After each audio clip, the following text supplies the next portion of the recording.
what inspired you to write a book that is designed to help people get out of their own way? Get out of your own way. Well, you know, that's because it was my story and most of my clients. Most of the things that I heard about in the beginning of my career was why people couldn't do things, not why they could. It was just interesting to see, which I didn't know there were yeah buts at the time, but I heard that it was like, I can't do it because I'm from New Jersey and people from this other state do it. Or I can't do it because I need to be able to provide for my family and I wouldn't be able to make money volunteering or caring about Habitat or some other organization. And it just kept coming up again and again. And I was thinking, wow, these sounds like limiting beliefs. And then I started to see them in my own life. And I was like, does it have to be that way? Isn't there some other way around that? And it just made me more and more curious about, is it true that you just can't? Or is it just people projecting their own limits on what they could do on you, and then you actually making up your own on top of that to keep yourself from doing things? What was your chosen profession that you interacted with these individuals? It's funny, it happened when I look back at my whole career. I mean, I started as a freelance photographer and I was taking pictures of people that were athletes, like New York Giants and the Jets, and I was taking pictures of politicians, and they told you all what they could do, by the way, never what they couldn't do. But you knew what turned out was what they couldn't do. So I watched people, and because I worked in photography and I moved to computers, Macintoshes, then I dealt with a lot of designers, and I was a consultant, and my job was to help improve computer departments. And the first yeah but that I recognized I heard was, yeah, but that's a Macintosh and we don't support Macintoshes. We're a PC house. And they would bring me in to go and work with the Macintoshes all the time. And I'd be like, but you have hundreds of these. They're like, yeah, but we don't really know how to work with those and those aren't that important. Okay. So yeah, my chosen profession in the beginning was a computer consultant, and hearing those yeah buts and hearing limiting beliefs, but then also later on as an executive coach, when I started to work with people, I saw that the same thing they did was, yeah, but these people aren't working the way I want to. They don't get things done fast enough. They aren't doing the things I want to. They're not listening to the direction. And I was hearing people project why somebody didn't accomplish something was actually the boss's yeah but. I was like, so you sure it's not somebody else? Like, sure it's not you? The way you're giving direction, the way you're communicating, the way you're telling things to people. Sure, you don't have a role? No, it's them. And I saw these disconnects, and I was like, this doesn't seem to make sense. Like, it can't be everybody else's fault. It's what ownership do you have? And I saw those as yeah buts. Dovetail off of that, how have you seen excuses evolve during your time as a professional consultant? I've seen it right in the beginning. I guess the internet wasn't so popular before the 90s, and I was still working as a consultant. So you didn't have as many people say to you what other people believed. It was only their circle, the people they knew. And now what I see is that everybody believes more in why things can't happen because they hear about it on the internet or they hear about it from social media or something. And they're like, look, there's a whole group of people that believe the earth is flat. Yeah, but it can't be round. Or I was like, hold on. So even extreme ideologies now are supported more by people, even when it doesn't make logical sense. And it's expanded more because whatever you believe, you want to believe more. Is there one yeah but that reigns over all of the others? On the book, there's 15, and I had to limit it because I didn't want to make it a compendium of every yeah but that we've ever heard in my life or ever will hear. So this maybe will be volume 1 of the yeah buts. But the one I think I hear the most is, yeah, but I don't have time. I mean, that seems to be the universal reason for people not to do something is, I don't have the time. And one of the things I talk about is COVID. Now, for people that didn't have time, now remember, we all have the same 1,440 minutes every day. The richest person in the world, the poorest person in the world has 1,440 minutes, and what they do with it is really the difference. But when I saw that during COVID, people that said, you know what I'm going to do someday, and this was before COVID, they were like, I'm going to exercise, or I'm going to write a book, or I'm going to do this. And then they had all the time in the world because they couldn't leave their house. They couldn't go anywhere. They had access to the same internet they had before, and they still didn't start it. And I went to some of them and I said, hey, I thought you said time was the issue. And they're like, yeah, I actually just don't want to do it. I said, you know what? That confession is more powerful than lying to yourself, believing you want to do something, but you won't. Saying that you're not going to do it, even though you have time, is real truth about yourself and understanding what's going on. So that was, and I still hear you butts all the time about time. It's amazing. But it's funny because it's mindset, right? So one yeah but, you could have 50 conquered, but if you decide this is the yeah but you're going to die on, this is the hill that you're like, no, it can't be. One of the yeah buts that I think a lot of people have is the yeah but not where I'm from. So I could conquer time, I could conquer what's the plan, I could conquer, but if you believe because of the way I grew up, because of what's happened in my life, because of what people think of me from where I'm from, if that one isn't the one that you want to conquer and you're looking at that going, well, yeah, I just can't do it. If that's your limiting belief, it doesn't matter. So any of the yeah buts that you believe that even with facts, and I talk about this in the book, facts are not going to change your mind. What I want to show you is that other people actually have overcome this. Famous people, regular people, and to just give you perspective to realize, well, what happens if that actually isn't as big a thing as I thought it was? It's just to shift your perspective enough. But ultimately, anyone can overcome as much as they want if they decide that now is the time. And I think the biggest factor in that is who's being robbed of your brilliance? Who's being robbed of your unique insight? Who's being robbed of why you were supposed to be the one to do it? And that if you did it, things would change for other people because they heard your story. Where do you think yeah buts come from? I talk about yeah buts not being no's. It's a lot easier to say, no, I'm not going to do it. That's more definitive. But when you say yeah, but, you're really saying, yes, I can, and here's my excuse. Is this okay? You're almost testing your excuse. So I think yeah, buts until somebody pushes back. I think they come internally as in, here's the reason why I can't. And I feel so much better saying why I can't. I feel better because it's not my fault, it's my environment's fault. Or it's the amount of work that I'm being given. Or, you know, I'm a planner, and without a plan, I'm not going to do it because it's not right to do something without a plan. I think, yeah, buts, actually, I know they come from us, but they also come from people who we surround ourselves with that also don't see your potential or don't see it in themselves, or a lot of that self-talk where it's like, I never really heard I could, so I might as well just believe I can't. You think they're more nature or nurture? I'll give you a real good accounting answer. It depends. It's not. It's both. It's not just one because it depends on what it is. For some people, time is something that is so used now that environmentally, who says they have plenty of time? Even retirees say, you know, I don't really have any time. I got grandkids, I got golf, I got things going on. I was like, weren't was the whole reason you retired is because you wanted to have more time? And then I see people that are early in their career and they don't have time.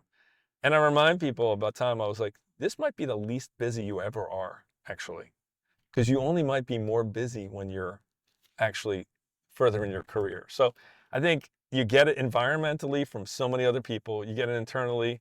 You get it from your upbringing. Yeah, there's there's not one answer to your yeah buts, but ultimately, like anything else, you can let it conquer you, or you can actually you can leverage it and go, if I overcome this, what else is possible? In your opinion, what percentage of people sabotage or hold themselves back from success? Define success, right? So some people just being different or better than their heritage and their upbringing, and them being the first one not to get divorced, like my family, right? That's a success. That's outside of business, right? Just having kids that care about me enough that still are proud to call me dad in their 20s is a success. So I think let's expand the definition of success to look at as what do you define as success?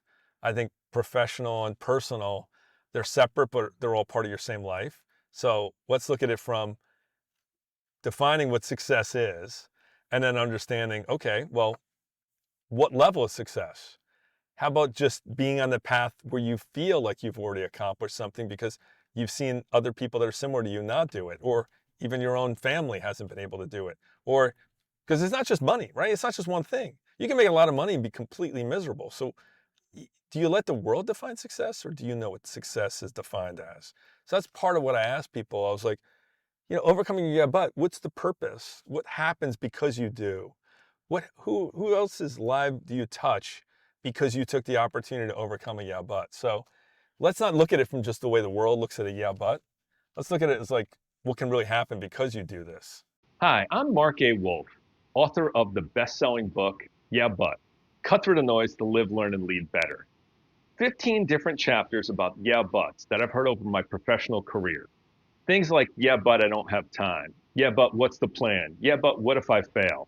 These yeah, buts aren't about preaching at someone about how they're wrong. It provides insight and research, as well as butt busters to help you get through them. Pick up a copy of Yeah, But Cut Through the Noise today. Does the new generation have different yeah buts that you would never come across before? You would think there's different yeah, buts, yet I see they're kind of universal, that there are certain ones that people use no matter on age. And I think that's more of just mindset. You can get somebody who's 20 years old and actually has a more driven, focused mindset than somebody who's 50 years old and is still working in their career and not working on retirement. So I think age is not, it really is, how do you think about yourself? What do you think about your environment? And how do you pivot, right? How do you change? People that are still willing to change, like I'm in my 50s, I'm writing a book, I'm doing interviews, do keynotes. I didn't do that in my 30s. So there's things that now are going to be new yeah buts for me that weren't a yeah but 20 years ago. So I think it's depend on where you are in that process of your own evolution. How would you describe the way this book came about? What you want to accomplish with it? How it came about and what I want to accomplish have actually morphed. When it came about is when I was taking my coach training in 2014, and I heard the word yeah but used in a context, and I was like, okay, during coaching you're going to hear these things and you're going to hear, I was like, oh, yeah buts are a thing where executives use all the time. Okay, I see it. And I thought at that point, I was like, I like the words yeah but. I think that's interesting. What I'd like to see it do manifested into more of a, I don't want people to underutilize their skills and their, who they're created to be. And the more I recognize that, and the more I recognize that people did that too often, the more I realized, I was like, oh, this is one thing that I see that consistently comes up. So what I'd like it to be, and what I believe it will, is it's kind of a springboard for people to think about things differently, because everything's been written about before. This is nothing new. My yeah buts are just a new way to package lots of other books people have seen. So it has to speak to someone in a way where they're like, how about this guy who's not an author, who's writing his first book, thinks about things a little different, that actually resonates with me in a way where it makes sense and it's something worth pursuing and thinking about. If people just looked at things different and been like, hey, by the way, here's some of the success stories that came because of having these conversations about yeah buts, or talking to other people that it's not my yeah but I've helped other people with their yeah buts because I gave them your book. That's the kind of thing that I was like, huh, this can be me overcoming my yeah buts, helping other people overcome theirs, and they're being literally changed because they stopped using excuses and alibis as the way to not do something. The person who's perusing Amazon, what would you have them say that this book could do for them? If you're at a place where you feel stuck, and stuck can mean so many things, stuck in your career, burnt out, exhausted, doing the same thing. Yesterday, I just spoke to somebody who works in an industry that's very exciting to me, doing sports and other things. And they just had a conversation about, I just don't know if this is as fulfilling as it used to be. And it's somebody I know well, and I was just thinking, that's interesting, because what you do, other people would die to do a minute in. Well, even at that point, there's got to be some yeah buts in there. It's like, well, yeah, but I'm so far into my career that what could I do later? How could I evolve? Do I need to leave? Do I retire? Do I stay? So I think there's lots of different reasons that people have yeah buts. It's not always because things are going wrong. It's sometimes, which I'd love people to think about, what could be even better if you remove these from your life? If you remove the yeah buts that are keeping you from doing something that's so exciting, so new, and something you've actually dreamed about, but you've limited to not happening because of all the reasons why it can't. Another way to put it is like, what happens if it could? So I'd love people to look and be like, yeah, but cut through the noise to live, learn, and lead better. Each one of those elements, if you have any of those things that you want to do, might be a good opportunity to pick up a yeah, but book. Anything that you want to say that we haven't covered? I'm excited because this was 14 years in the making. I didn't spend 14 years writing this book. I spent 13 and a half years pretty much saying I didn't want to do it. And when I decided that it was something on my heart and I was really supposed to do it and I was using yeah buts to keep me from doing it, it came together pretty much in a year and a half. And I look at this and I was thinking, how can you show other people how to overcome something unless you've done it and you kind of document the journey and show them what the issues are and why it's important to do this for other people. And when you think about this now, and even doing this interview, I was like, I really want it to matter to somebody else, not just to me, but I want it to matter to someone else that looks at it and goes, this is really pretty cool that this book speaks to me, because it doesn't yell at me. It doesn't say I'm wrong. It doesn't say that shame you into doing something. What it does is it speaks to people's hearts to talk about, this is more than just about you. Sometimes about your family, sometimes about other people in your life, sometimes about strangers you don't know, that if you do something, you're literally impacting people you did not know. And most people want to have an impact on other people's lives. And I think the yeah buts are one of the biggest reasons why people can't have the impact they really should. And if you knew my background and knew where I came from, I don't even have a right to be able to do this book, because I had so many reasons why a guy who didn't write great reports in grade school still feels the same way about himself, even in my 50s. And I know there's a lot of other people that literally have been stuck in one, maybe two yeah buts are the ones that are keeping you from accomplishing what you really should. It's that opportunity that I'd love people to be able to embrace and tell me back what happened because they overcame it. A yeah but is about judging ourselves, right? So, and you brought this up. It's like, yeah but is sometimes you judge yourself because of your history, your backstory, the way you're brought up. Some people judge you because of lots of things, right? It's, they knew you back when, and now 20 years later and 30 years later, they're looking at you going, oh, I still remember the way you were, so you can't be any different. I was like, really? And then there's even people close in our lives that undermine it, people we trust and care about, that say things like, yeah, but, and because of who they are, because of the role they play in our life, or because of the status they have in our life, we take what they say as the most important thing. And I was like, wow, there's so many people that judge us, and we mistakenly have judged other people, where it's not a one-way street, right? If some stranger can come in your life like me, who literally can go and write a book and help you think about something, what right do I have? But it's really for you to reflect and go, well, now that I do think about it that way, maybe this is just a spark to think about things differently, and then you take it to where it's supposed to be. All I want to be is a non-judgmental stranger that speaks into people's lives and looks at this as an opportunity for you to be like, imagine doing something bigger than you thought you could do just because you remove some of the biggest blockades that you or others have created. How cool would that be? And then you get to do it for somebody else. To me, that's kind of magic. I mean, that just doesn't happen every day. And I think by writing this book, by doing more talks, by having other conversations, by talking to strangers, there's going to be a shift to people actually doing some other things. I mean, before I even wrote this book, 3 people wrote a book way before I did on other things because they reminded me and I helped them get over their yeah buts. This was years ago. So I helped people do something I couldn't even do. I think that's crazy. I've helped people. I'm not a health coach.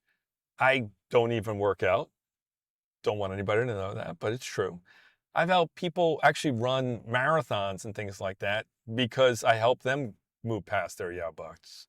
Some people have actually become CEOs of organizations because they move from waiting and wanting to understand patience and understand their yeah buts to move beyond it. So I've been involved in people's lives that I sometimes are like, wow, how did I get here? Because I'm true to who I am. That's it. I think the more you're honest and you're the same on the way you are outside and inside, and you have that same ability to be true to yourself and understand yourself, man, things really happen then.